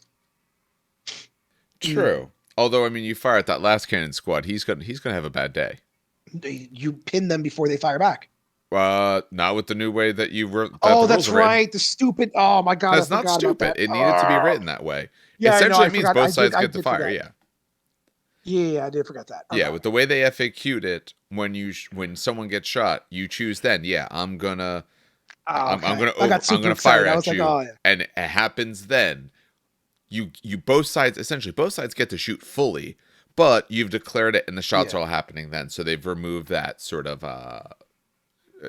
finesse or jank, depending on which way you want to look at it. That makes sense. Makes Yeah. sense. I literally forgot about that. Yeah. No, okay, but I still would take him. Yeah. All right. 100%. That guy's super good. We got one guy left. Steve, do you want to talk about the last guy, or do you want to start the when we get to it, the final thoughts? Which way do you want to go? I'm fine either way. All right. Yeah, I don't feel any particular bond or aversion to Raven Guard, so. Okay. Maybe I'll talk about this guy then, because I feel like it. All right. So this is Strike Captain Alvarex Maun. He's 140 points, so he's cheap. They have very cheap characters, very cheap HQs. Although the last guy can't be your Warlord or your Compulsory, so therefore you're taking a minimum 2 HQs with them, but that's okay.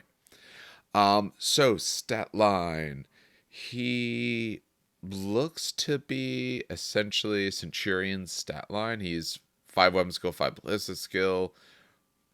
4 strength toughness, 3 wounds, initiative 4, so worse initiative.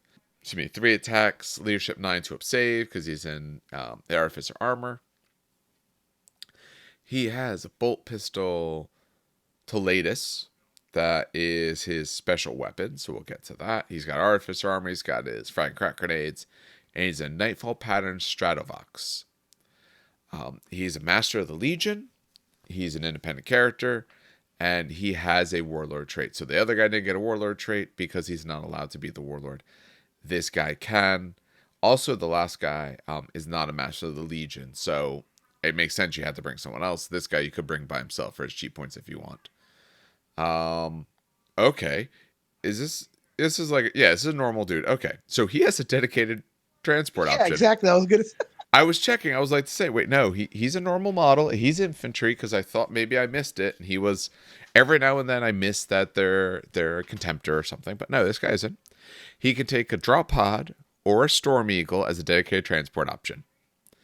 All right. So his Warlord trait is coordinated. It's there? Huh? It's there. It's an option.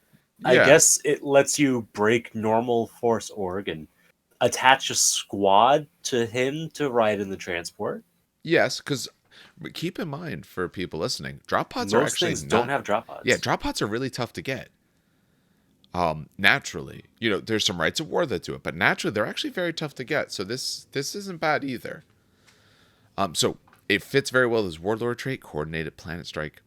As long as Strike Captain Alvarex Maun has not been removed as a casualty, the controlling player may reroll failed reserve rolls for any deep strike assault that he is a part of. Okay. In addition, an army with him may make an initial reaction in the opponent player's movement phase, as long as he's not been destroyed. So, because in the game, you're allowed to do different types of deep strikes. So deep strike assault, that covers all the different types of, so that covers drop pod assault and all that, or is it different? Or no, deep strike assault is particularly deep strike assault, yes? So there's deep strike assaults, there's drop pod assault, and subterranean assaults. So the other two are technically both eligible to deep strike assault, I think, but they could also do their own assault types. Okay. I think. Because the part that's weird to me, it says, okay, you get to reroll these failed reserve rolls for one that he's a part of, as long as he's not removed as a casualty. But if he's part of the deep strike assault, he's not a casualty. And then once he's on the board, you're done doing deep strike assaults. I guess if he were to come in another assault form, if he was not doing a deep strike assault, because you're not doing more than one. So if he's in deep strike assault, it's an all or nothing thing. I find it odd, the idea of if he's not been removed as a casualty. So I'm trying to think of how is he going to, assuming he, if he starts on the board, obviously. So maybe that's what it covers. Because otherwise, there's no option it would happen otherise that I can think of. So it's if he starts on the board, Or drop pods. The drop pods not follow normal deep strike assault. Do they auto come down first turn? Or is that only if you take the Rite of War? The Rite of War gives them the alternate assault they must use. Okay. Because normally... So drop pods normally do a deep strike assault. Like normal. You sound super unsure about that. Because it's spread across so many pages. Yeah. Because half the rules are hidden in Rites of War. Other half are in War Gear. Special rules. No, I agree. I tried to look at it real fast. The drop pod has inertial guidance, orbital assault, impact reactive, deep strike. So drop pod's deep strike. But if you're taking the drop pod assault Rite of War, because orbital assault vehicle talks about doing deep strike assaults, or other deployment that requires deep strike special rule. That's fine. So yeah, I guess the only way he would be casualty is if you start him on the board. If he's waiting in the assault in his special drop pod that he brought with himself to battle, then you won't be like a total boss player and just put him in by himself. That's his drop pod. No one else is allowed inside. That sounds pretty baller. It is. If he was cool, let's take a look at what else he's got left. So he's got a weapon, Hiatus. It's a power weapon. Strength is user. It's AP3. It's a melee mastercraft, breaching 5-up. So remember, breaching though, you have to be able to wound them first. On strength 4, as long as you're not going against anything too big, you're not going against Tempter, he'll still do okay. Just don't hit anyone. Be careful with someone who's a 2-up save. Nightfall Pattern Stratovox. So, while he's pleasant on the battlefield and not embarked in a vehicle or a building, the controlling player may reduce the distance of any scatter roll made, whether as part of a weapon attack or deployment of a model by a unit, by 5, as long as he's within 12 inches of the unit targeted by the attack or the point of the chosen target of the deployment. In addition, he and any unit he has joined ignores the -1 penalty to leadership imposed by night fighting. So you reduce the scatter by 5, whether it's a weapon attack or deploying a model or unit, as long as he's within 12 inches of the target of the attack or the point of that deployment. Okay. You maybe have with to like on the board first, though. Yeah, and he's got to be 12 inches away. Listen, if you took like 3, can Scorpiuses be taken in squads? Probably not. I know you gotta make me go to Scorpius page. Yeah.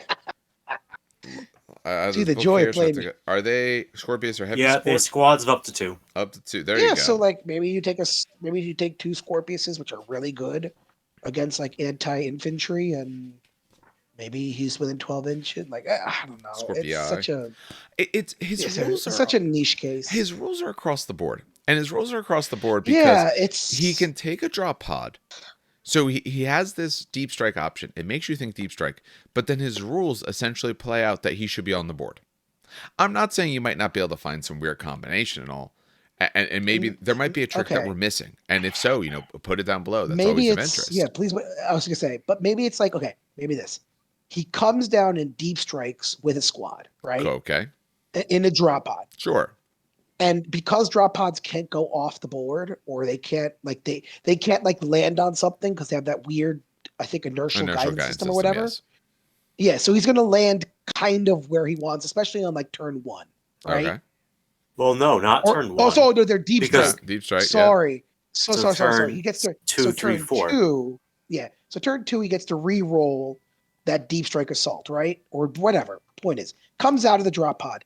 Now he's on the board. Okay. within 12 inches of his intended target, and you can bombard that target with what you want. Maybe this is so niche, and I'm trying to like dig but that's here, the but problem. bear with Let's me. not go too Yeah, niche. exactly. Let's avoid going down a rabbit hole. Drop pods in. No, No, I know, but here, look. okay. People bring a Spartan with like a kill team. That's kind of like you're gonna find that most of the time in Heresy, right? Where you have a Spartan and a good squad inside the Spartan, right? Okay. Drops down to the drop pod with someone that can take meltas. Pop the Land Raider. Now he's within 12 inches of that squad, and the Scorpius or whatever you have bombarding from long range gets to bombard that squad. Boom. I'm not saying that's not a thing. You can absolutely do that. But I think the more we have to try to find a way to use someone, exactly, the more problematic it is. Yeah. His rules just don't. To me, his rules seem a little bit jumbled with what they do. Yes. Because what I want agree. to do with him and what some of the rules do, like I'm never going to get use of like all of his rules. Essentially, the way I see it. Yeah, okay, the scattering less is good, but if you're not taking Scorpiuses or something else like that, it's not going to do any good. This guy's very particular of where you'd want to use him. Yeah. Doesn't even honestly work in a drop pod assault. That's the worst part. What, he doesn't help with it? No, because drop pod assaults always come in turn one with everything. Yeah. And you can't do any other alternate deployments with a drop pod assault. You just have the drop pod assault. And then everything else is in normal reserves. Yeah. So if he's in a drop pod dropping in, he's not helping with anything else reserve roll wise. So you have to take him in a not drop pod assault rite of war. Yeah. Roll good on your reserve roll for him. Yeah. Or have him on the board to start with, but then you're not doing the fun, cool things that he's supposed to do. Yeah, I'm not getting him. I don't understand. It's not a Fluff win either, because the Fluff blurb on the side talks about how he took his personal Thunderhawk he was commanding the operation from and went to rescue the Primarch. So, one thing I bet I don't I like the pieces of him. I just don't like the conglomeration they've made. I bet I can't remember the audio short story. So I remember, oh God, I don't even want to think about how long ago it was. Quite a while back, I remember they had when they were doing like the it might have been from like Tales of Heresy or whatever, where they had a variety of short stories they put out on audiobooks, and one of them, it probably was this guy or maybe this guy. It was either him or maybe someone closed them or something like that. But I remember it happens. He's on the home world, stuff like that. I remember they're talking about a particular thing of like, they get like 1 minute to shower, and like once a week they can put in to get 1 extra minute and stuff. And he's having these like visions and dreams and all that of that the Primarch needs help. So he's able to I think it's not him. I think it's a guy who convinces him to go to Istvan 5, and they get there and they see what's happening. So that's how they're able to rescue him. I just don't remember if it's him or someone else. But when you mention that, it's his Thunderhawk who does it. Definitely not him, because it's about how he planned the drop zone. Oh, okay. So no, then it wasn't him. Yeah, I do remember there was a story about the ship that goes to save Korvax. So maybe this guy was related to that. That's honestly about the only thing I know about them off the top of my head. But all right, let's not beat a dead horse around here. Yeah. All right, so Steve gets to start final thoughts. Ooh, final thoughts. Yes. Raven Guard are fun. They have 2 separate Legion identities fighting at once for dominance, I feel. One of which wants to get in really fast and punch you with a jump pack. The other half wants to sneak up on you and shoot you a lot while hiding in a shadow.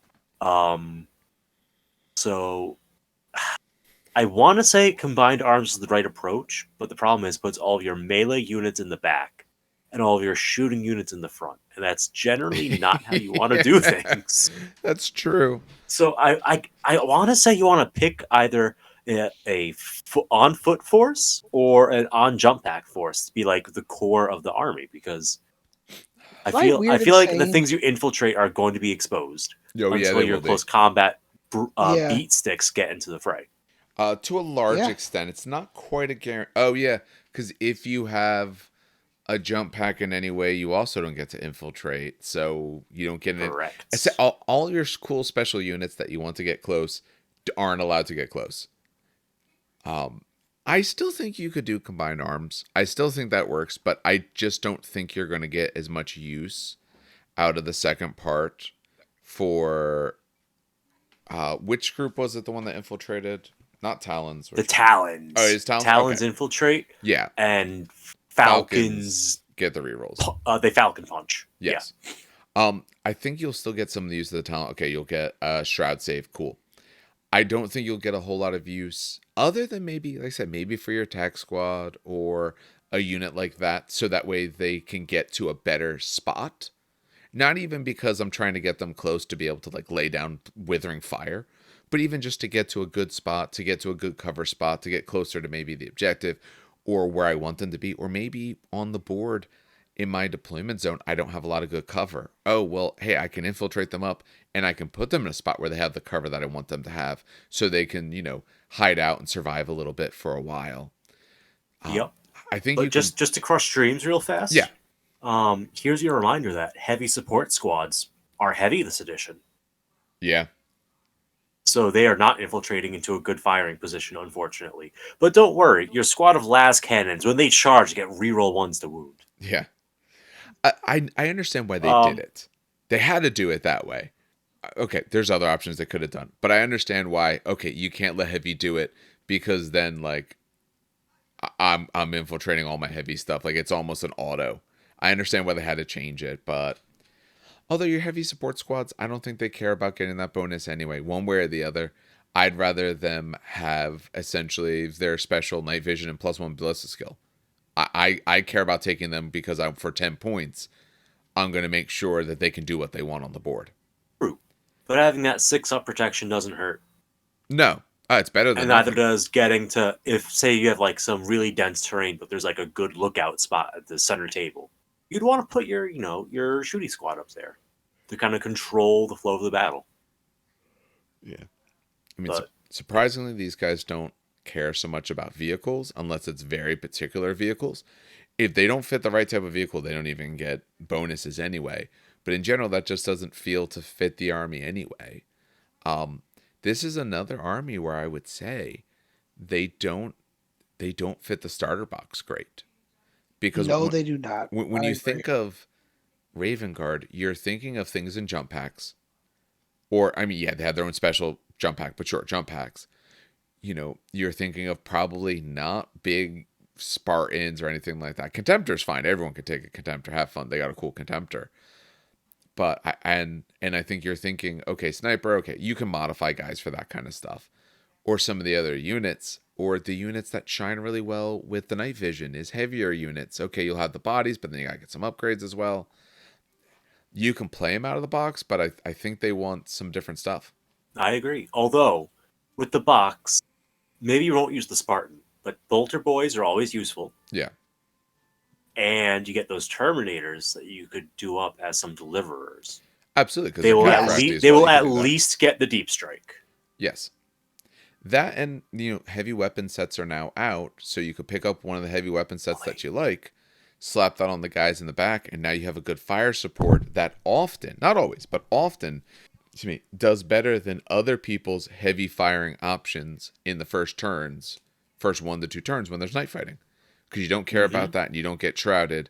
Maybe they can fire back at you because it's not a spotlight, so they don't auto get the fire back at you. Maybe they can, especially if they can't. So the box can work, but it won't feel right to me for what you got. I would consider plasma cannons for that heavy support squad. Yeah. Because they're going to be getting the ignores cover. And with the small blast, they might hit multiple models at a time to really, maximize their chance of doing damage. Although las cannons are always an option too. Yeah. Plasma cannons I like a lot. The las cannons I would like because those are also both really good range. I would steer clear of things like the multi-meltas because you need to get closer. Yep. And you can infiltrate. Maybe there's a case for the Volkite. The Volkite, only because if they're not taking shrouded saves, they have to just deal with the armor saves to keep guys from dying. And then it spills over if the Deflagrate So there's a case to be made for that as well. I mean, culverins are 5 shots each, so I mean, a 5 Yeah. or 10-man squad, you're putting out a lot of shots, and your ballistic skill 5, so you're essentially hitting on 2s and probably wounding on 2s for the types of units you're going to shoot at. So Well, the sergeant's BS5. The squad isn't. It's just the sergeant. oh my, well, was it just Just the character that's, gets. Yup. Oh, that's Yeah. not fun. Okay, well, it's still good.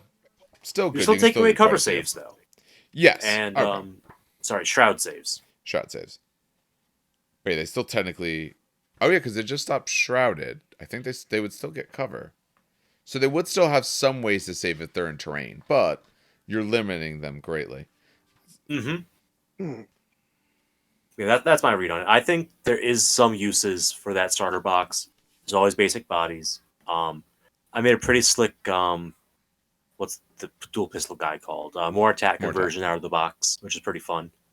But yeah, I would get a heavy weapon upgrade kit just because that meshes really well with the improvisers, and then start looking at Forge World for jump pack. Because yeah. Honestly, I like my 2 cents is I'm not even going to pick up the jump pack with these guys, that starter box with these guys. Honestly, I would just. This is going to be a weird way, because so Blood Angels, we were talking about how they get like the +1 to wound, Yes. or they wound better when they charge. And we're like, oh, that's a really assaulty army, right? World Leaders get extra attacks. I feel like I would really run with these guys with just jump packs, like jump packs and seekers. This is I'm not even I'm not doing combined arms. I'm not doing tanks. I might not even do dreadnoughts. I'm legitimately just doing assault marines with melta bombs and seeker squadrons, and then maybe a Mor Deythan squad with the Volkite, and then a bunch of Dark Furies. Oh, and then the Rat-a-tat dude. Have to bring him. And I like to diversify my list more. I want varieties of options. It's more of like but like this is why I'm saying that. What use does a Sakaran have for me? Although I should put out the Plasma Sakaran is really good now. I like the Plasma Sakaran. But that's a different topic for a different time. But like if you want to play to the Raven Guard strength. Okay. Go for Hear it. me out. I found a rules interaction. Shroud bombs. Okay. Mm-hmm. It will work with the Raven Guard Talon special rule. Because you count as being 6 inches farther away than you really are. Okay. So that means that the Talon 6-up protection will work at a 2-inch range. Yes. So you can get a lot of mileage out of recon squads as well. Okay. Like a lot of mileage out of recon squads, which also fits the whole fighting style. Recon squads can take rhinos and storm eagles as transports. They can have some nemesis bolters for sniping, some shotguns and chain swords. There might be some play there, potentially. I don't like their Contemptor. It's rough. I just You don't like it? I love it. Why is he bumpy? I love it. It's what is that supposed to be? Polynesian tattooing. Okay. It's supposed to like emulate that style. Got it. If I remember correctly. I could be way off, but I thought that was a thing. That makes sense. When you say it, it makes sense. He's okay. I don't usually like overstated models, but he's a little too understated for me. If he doesn't have the right iconography, I don't know if you immediately pick him out as Raven Guard. If you didn't know, if I told you like what these legions were about, if I explained the basic concepts of them, I think a lot of the Contemptors you could pick out who they should be. Like once they're painted, of course, as well. I think he's just a little plain for me. He's supposed to be a call forward to the Kakarodons from 40K. Because they have that whole thing going on as well. So he's like a preliminary space shark? Basically, yeah. Do you like the Kakarodons? I caught that. I'll leave it in. No, you didn't. You heard nothing. And Dan definitely didn't just like die of a stroke. I wanted to hear nothing. No, but Dan has a child, so Dan's used to hearing that. Yeah. I luckily have no kids, so I get to like watch the shows I want or watch the shows my wife wants. You know, like I got different people to answer to than those under 2 feet tall. All right. Overall, I would say I do really like this Legion. I think they do a lot of cool things. They are unfortunately another Legion essentially in black, although you can do it a little bit different. There's a lot of great painting tutorials out there to kind of show you nice and good and quick schemes. So I think they're good. All right. Hopefully the recording comes out quite well. There's going to be a little bit of chop in this one, but we'll see what we can do, and let's hope it was a one-off issue. But other than that, I think we are good with the Raven Guard for this evening. All right, and that'll do it for us tonight. So this was a rough one to edit because, like I said, we were working with some different software. We had a problem partway through. It just caused all kinds of issues. That's why this is getting out a little bit later than I'd like. Due to some scheduling conflicts for Steve, we weren't able to get the Alpha Legion recording done on Wednesday, like was our original plan. So that is going to end up falling to the beginning or very end of this week or very beginning of next week. So then by next Wednesday, we will be done with all the Legions, as well as all the Rites of War and everything like that. Although the last few Rites of War might take an extra day or two to get out. So by end of next week, we will be done with this very long and large project that we've been doing. After that, we're probably just going to do an episode of just discussing what we've been playing, what we've been doing, just a bit more of a hobby-focused episode. If you do have, and I'll make a call of this for later as well, but if you do have questions or anything that you'd like us to talk about or questions for us and all, just, put it in the comments and we can go over any of that sort of stuff in that sort of more hobby general episode, sort of our palate cleanser for what we've been doing. As always, I do want to thank everyone who does listen. Remember, we're available on any podcatcher you listen to. We also have all of this, as well as, like I said, those Rites of War, and hopefully some other content that is coming out soon on to YouTube. All the episodes are there, but I do have some other things I want to put up. We do just ask, though, if you are enjoying us, like, subscribes, shares, any of that sort of stuff. All the normal stuff really does help. The more you do this, the more you realize it's important. So we do want to put that out there. If you have any thoughts for us, like I said, you can always leave a comment on YouTube. We do look at all of that. Otherwise, feel free to send an email currently. That's at terrainkickersnj@gmail.com. The hope is to have some other avenues to interact and speak with us and all, and that is hopefully coming online pretty soon. Otherwise, on behalf of everyone here at the show, have some good hobbying and some great gaming.